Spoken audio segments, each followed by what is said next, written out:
Hi, this is Elle with Remax Realtron. Today we honor to have Lauren Andrews, who's a mortgage broker and founder of Dominion Lending Center Experts Financial.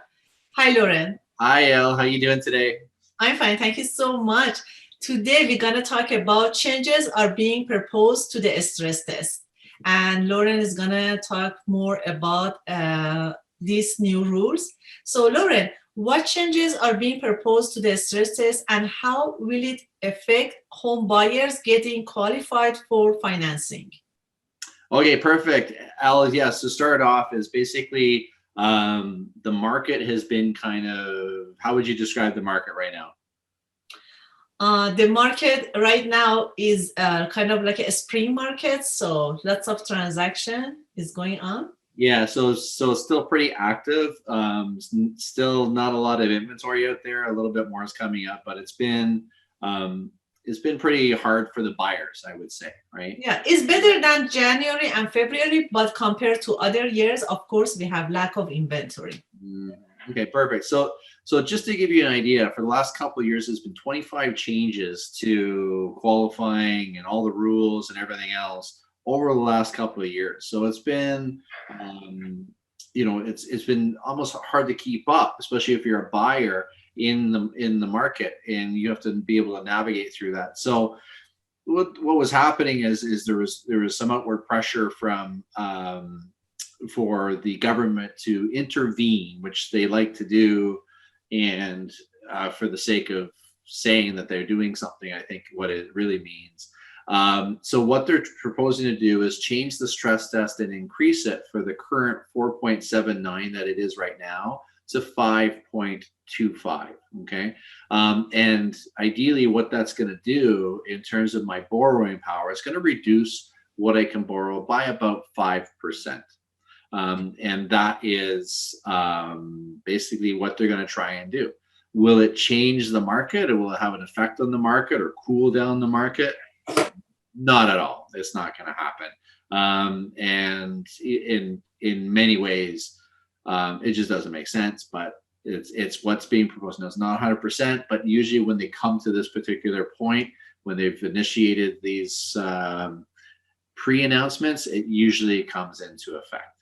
I see. Will this change affect all borrowers?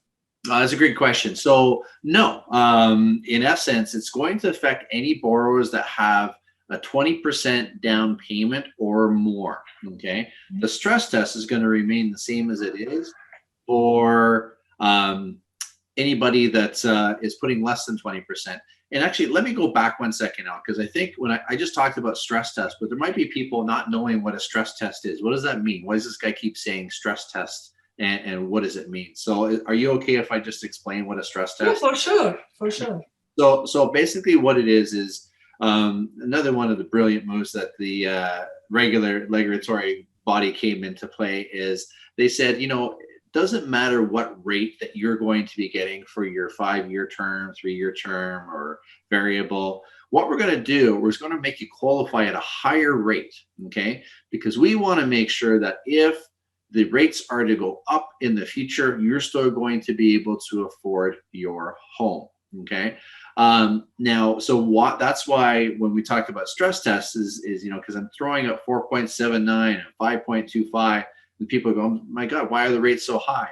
That's not the rate you're getting on your mortgage. You're get whatever the lowest discounted rate is, but the rate that you're going to qualify on is that particular stress test rate. That's what they're going to connect it to. When the government first made the changes to these rates, it reduced everybody's borrowing power by about 30%. So it's been significant in terms of the first impact that the stress test change had. Now that they're adjusting it for people putting more than 20% down, it's going to reduce it by at least another 5%.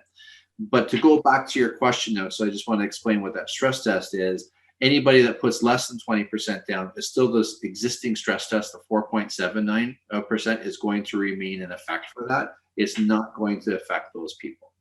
I understand. So all these changes, when will be come into effect? Okay, so they're expecting these changes to come into effect on June the 1st, and that's when you would be impacted. For example, your borrowing power, and with that 20% down or more, where it really affects people because so basically, if I want to put a down payment on a house, okay, once the house gets to more than $1 million, the minimum down payment is 20%. So it's really going to affect a lot of those people that are in that range, okay, of their where they're purchasing. I see. Now, let's say if I bought a new build last year and it doesn't close until next year, my purchase will fall under the old rules, correct?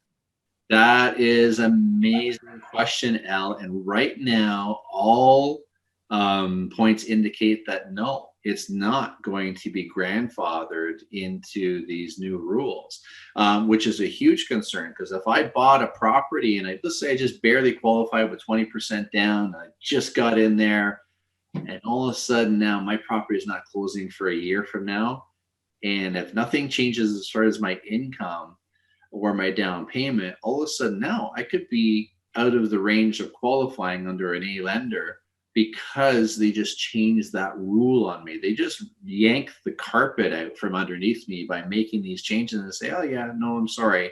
You're not going to be grandfathered and you're going to have to make alternative arrangements. So I would suggest that if you have, if there's people that you know or people that are connected to you that have purchased a new home and have that concern, they should be reaching out to you, and that way you can connect. We can all get connected to make sure that they're going to be able to navigate over the finish line when the home actually closes, because of these changes.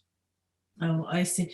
As usual, we always appreciate for valuable information that you are providing to all audience. And do you want to add anything to our session?